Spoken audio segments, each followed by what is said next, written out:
महाराष्ट्र के नासिक जिले के नांदगांव ग्रामीण अस्पताल में डॉक्टरों की उदासीनता और नशे की हालत में होने की वजह से प्रसूति मरीजों को लंबा इंतजार करना पड़ा। इस बात को लेकर शिव सैनिकों में गुस्सा भड़क उठा और उन्होंने अस्पताल के डॉक्टरों और स्टाफ को पीटा। जब शिव सैनिकों ने जवाब मांगा तो अस्पताल पक्ष ने बताया कि सिजेरियन डिलीवरी हुई थी पर बाद में नॉर्मल डिलीवरी हुई। इस घटना ने नांदगांव अस्पताल की कुव्यवस्था को फिर से चर्चा में ला दिया। सिविल सर्जन शिंदे ने इस मामले में शराब के नशे में डॉक्टरों और कर्मचारियों को निलंबित करने के संकेत दिए हैं। इस घटना के बाद नागरिकों ने भी अस्पताल में डॉक्टरों के रवैये को लेकर शिकायतें दर्ज कराई हैं। किमान वृक्ष संख्या अतिशय अल्प असताना मालेगाव शहरातले काही ऐतिहासिक वृक्ष ज्यांना 100 वर्ष झाले असे वृक्षची कत्तल त्यांचा खून करण्याचं पाप मालेगाव महानगरपालिकेच्या सन्माननीय आयुक्त साहेबांकडून विकासाच्या नावाने सुरू आहे। विकास करत असताना पर्यावरणाचा खून करण्याचं पाप मालेगाव महानगरपालिकेचा उद्यान विभाग करत आहे। हे करत असताना मालेगाव शहराच्या पर्यावरणाला आवश्यक असलेली वृक्ष लागवडीच्या माध्यमातून होत असलेला भ्रष्टाचार हा कुठेतरी कमी पडत आहे का?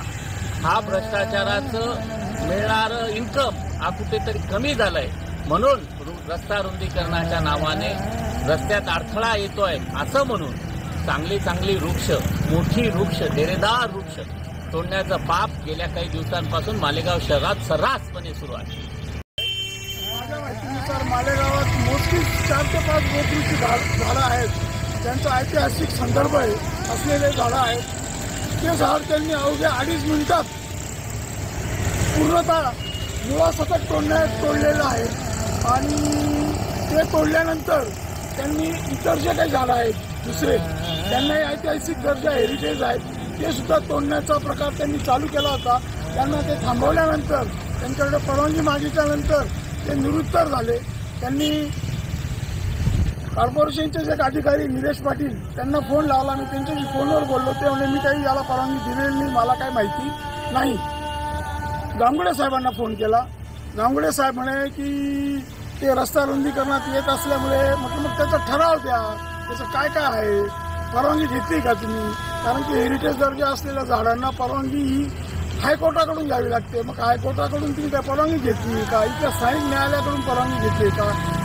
जे ग्रीन ट्रिब्युनल आहे, नॅशनल ग्रीन ट्रिब्युनल, राष्ट्रीय हरित लवाद जे आहे त्यांच्याकडून परवानगी घेतली का?